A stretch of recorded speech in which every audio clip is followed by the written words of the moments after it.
much, Mr Speaker, and as you have said, I've tendered my resignation as First Minister of Northern Ireland effective from 1 p.m. today. Thank you to you and indeed your office for the opportunity to address the Chamber one last time, and Mr Speaker, I promise not to sing. Mr Speaker, colleagues both inside and outside this House know very well that all periods of leadership must come to an end. That is why, when we are privileged and indeed honoured with holding such a position, we must not waste a moment in frivolous brinkmanship, but rather forge ahead on behalf of those we represent. And whilst I will miss the exchanges from this seat, I am looking forward to fresh challenges. This will be my last speech in this forum, but I very much plan to continue to speak up on behalf of women in public life, as well as our children, by seeking better protections for everyone on social media. When I was at school, bullying occurred, but when children stepped off the bus, their home was a safe place. And today our young people have no escape. The bullies are following them right into their bedroom, and we must act. Mr Speaker, a former member of this House said to me last week that my closing speech should be in the style of Father Ted Crilly when he received the Golden Cleric Award. But after a moment of reflection, I thought perhaps not.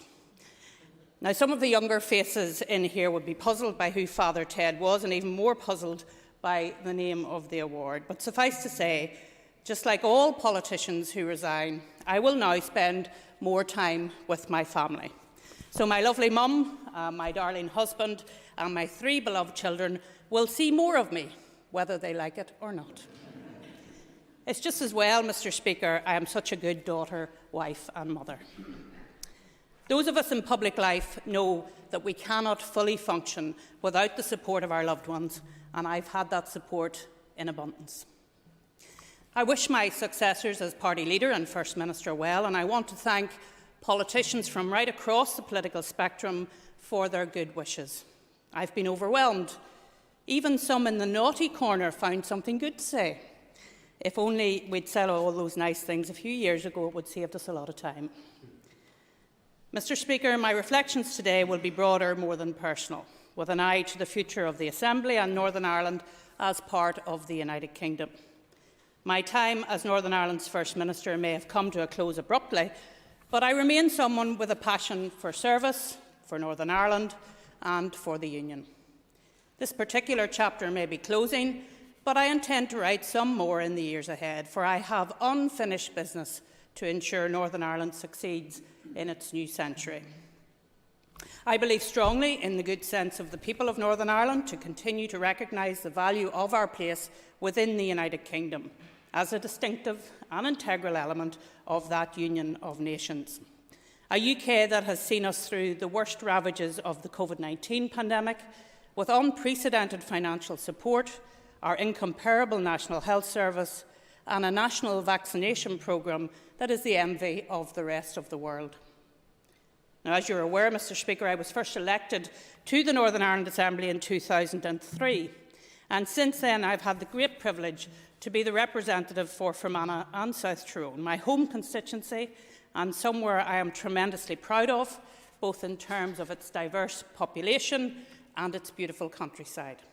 I was pleased to show it off one last time as First Minister when myself and the Deputy First Minister hosted the British-Irish Council meeting on Friday past. In 2007, when devolution returned, I was appointed Minister for the Environment, and from there I went on to become Minister for Enterprise, Trade and Investment, a role I loved as it allowed me to speak positively about and be an advocate for Northern Ireland across the world. The highlight was 2012, when we showcased Northern Ireland during our Time, Our Place campaign. Transforming Invest Northern Ireland, building up our tourism industry, inviting international investors to come to Northern Ireland and creating more and better jobs for our young people are all achievements that I look back upon with pride. Oscar Wilde, who was educated in Fermanagh Batour Royal School, suggested, and I quote, "A dreamer is one who can only find his way by moonlight, and his punishment is that he sees the dawn before the rest of the world." Close quote. And throughout my time in economy and since, I have continuously been impressed by the ingenuity, innovation and aspiration of all our people, but especially our young people. I say to those potential young leaders, hold on to your dreams, because by doing so, you're halfway there. I was appointed to Finance and Personnel Ministry in 2015, and then in January 2016 became First Minister for Northern Ireland, something a little girl growing up in Fermanagh could scarcely have countenanced. I trust my contribution has served as an encouragement to others, and the role of females in public life is something I will continue to champion. Following the 2016 Assembly election, Mr Speaker, I agreed a joint statement for the new elected executive with the then Deputy First Minister, Martin McGuinness. And this was commonly described as a joint commitment to getting down to business. A statement of intent to focus on the issues of common concern, not the wedges that can divide, and to show once and for all that devolution could deliver change, not just more of the same. It is my deepest regret that the opportunity to fulfil that purpose would be denied by a series of events.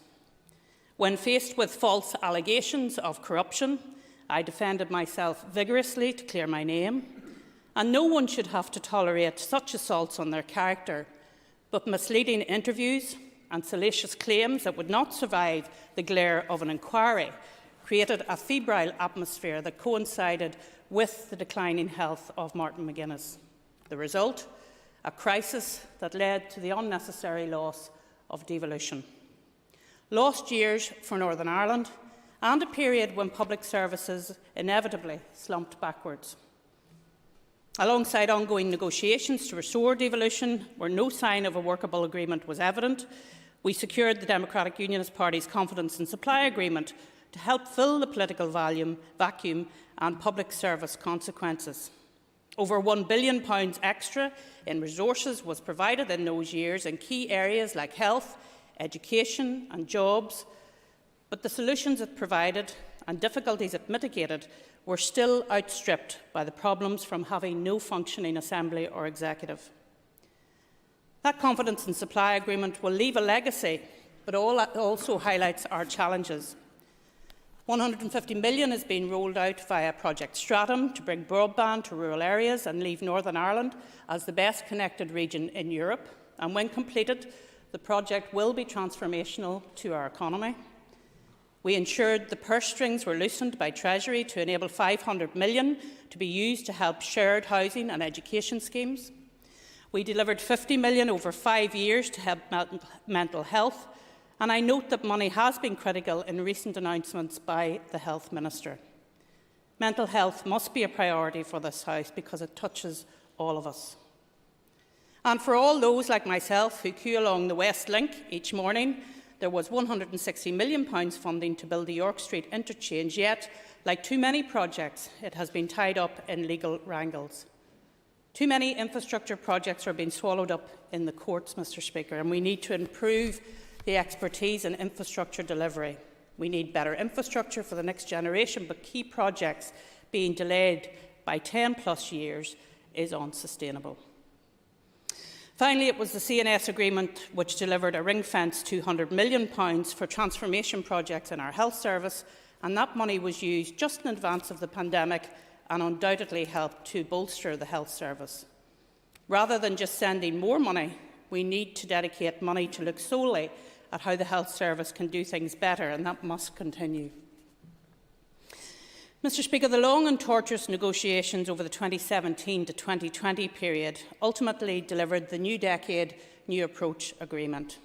Any agreement would involve compromises, but NDNA had two central pillars that I believe remain important: ambition for devolution and a new cultural deal. The breadth and depth of issues NDNA set us all to deliver upon would have been enough to fill an entire term or perhaps more, let alone 2 years of government. However, we had much to make up for in the lost years and needed to use the momentum of a new agreement to push Northern Ireland forward as quickly as we could to get down to business. However, once again, events intervened, and as we restarted devolution, the new and deadly COVID virus was beginning to spread and would sweep across the entire world. And it was an unprecedented challenge for us all at every level and in every aspect of our lives, but a challenge we needed to face up to and rise to together. And as we gradually emerged from its shadow, we began to raise our eyes to how we could drive forward the recovery from COVID with much of what we set out in NDNA relevant. But the opportunity to contribute directly and lead this will be for others. The second core component of NDNA is the new cultural deal. The issues of culture and identity have been a running sore through this past few decades, which is why a cultural package was needed to move forward comprehensively and sustainably. And I repeat, Mr. Speaker, a cultural package. Far too many in this Assembly and outside it present its content as one-dimensional when it never was and it never could be. This contributes to a negative and unhelpful public discourse when we have proposals to advance all. Too often, a demand to advance Irish identity in the language of equality saw simultaneous calls to reduce or denigrate other forms of expression. And this was always a destabilising approach in a society seeking healing and risks simply creating a new dispossessed community, and the cycle needs to be broken. That's why my team and I sought and secured a cultural package that would see a range of measures to advance identities and protect them for future generations. This is the only model for success, not one step forward for some and one step back for others. And this will be the basis for sharing this place we all cherish and take pride in. The package includes an Office of Identity and Cultural Expression, an Ulster British Commissioner underpinned by legislation. It includes support to celebrate, commemorate and reflect on Northern Ireland's centenary. It sees legal and institutional protections for veterans. It includes harmonisation of flag days. It will build for the future with the Castlereagh Foundation. And it includes new and broader investment for Ulster Scots broadcasting. And yes, it also includes a Commissioner for the Irish language. There will be the recommendations of the FICT Commission to be taken forward as well. And I encourage all of you to do all of it, to take it forward in its totality, speak of and implement it as one complete, independent package. A new cultural deal for Northern Ireland's new century. Let us realise in every corner of this House that people live here who have an Irish identity, a British identity, some have a British and Irish identity, some are British and Northern Irish, and there are new emerging identities. But for all of this place is a place called home. We can poke each other in the eye and have a competition of my identity is better than yours, but it is only by respecting each other's identity that we will move forward. Now, the beauty of the Union is that we can have all of our identities and live here side by side. My last major event, as I've referenced, was the British Irish Council, hosted in my home county of Fermanagh, and those who attended got to see its beauty and its joy, its warm welcome. And the BIC is built on equal recognition and respect for a range of political institutions across the British Isles. Each is given their place, each voice is valued, each makes their contribution, and the balance is what makes it work. Sadly, broader politics in Northern Ireland between the UK and Ireland and the UK and the EU is out of balance, an imbalance created by the protocol. In any negotiation, when one of those at the table is perceived as weak, the clear temptation is for others to take full advantage. However, such short-term advantage comes at the cost of long-term harm to relationships. It is not a real partnership.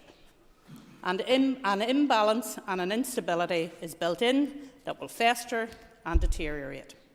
And if Brussels continue to think that the protocol is enough, they are in denial. Imbalance and instability in the context of Northern Ireland is a truly dangerous cocktail. Northern Ireland is part of the United Kingdom and needs to be treated as such. And if the EU does not, then the UK will have a practical, political and moral obligation to act to protect the everyday life of everyone in Northern Ireland. So I may no longer be in the position of political leadership, Mr. Speaker, but rest assured I will contribute in whatever way I can to see Northern Ireland advance socially, politically, economically and culturally, as part of the UK. I firmly believe strong, functioning and successful devolution is vital to this and to building the success of Northern Ireland and what it is capable of in its new century. Mr. Speaker, in closing, Samuel Beckett, also educated in Fermanagh, in Waiting for Godot, wrote, "Let us do something while we have the chance. It is not every day that we are needed, not indeed that we personally are needed." And he continued, "But at this place, at this moment of time, all mankind is us, whether we like it or not. Let us make the most of it." Let's be generous. Our Lord taught us the parable of the Good Samaritan, and I'm sure we've all heard it. But remember, two people passed by. They closed their eyes to the injured Jewish man. Now, Mr. Speaker, I haven't always made the right calls. None of us are perfect. But at the end of the parable, our Lord asks, "Who is your neighbour?" The one who stopped to offer help. Remember, stopping meant the Samaritan reaching out across the religious divide, and it also meant him reaching into his own pocket and paying a price to provide shelter for the injured man. Our Lord concludes the parable by saying, "Go and do likewise." Mr. Speaker, let us be good neighbours. Thank you for allowing me to speak. Over and out.